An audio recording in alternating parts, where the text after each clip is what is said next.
do that you might find useful.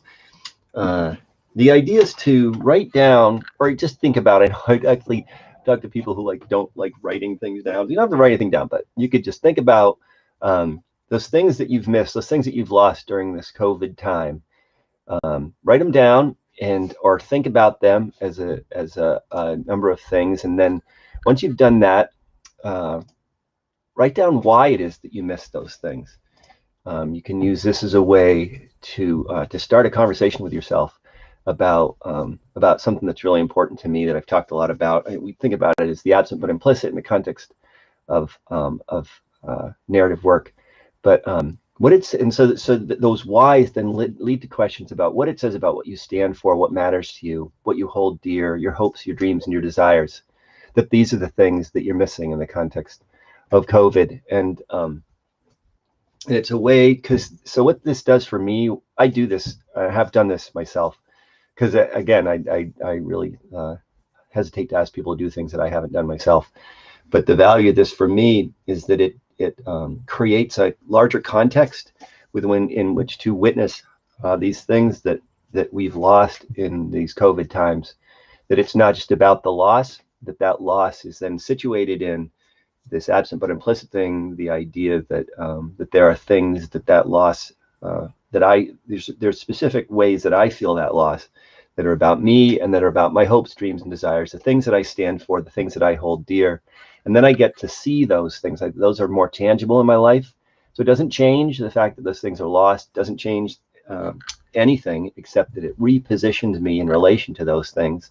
Now I'm in a place where not only am I aware of those things that were lost more tangibly, but also what it says about me, what it says about what I stand for, what matters to me, that these are the things that I list, that these are the things that when I think about what I've lost, that I list, things like contact with other people, being able to talk to folks closely. And there's this thing about getting together and doing social distanced gatherings. And one of the things that I really like to do is be kind of close enough to a person that I don't have to be speaking loudly.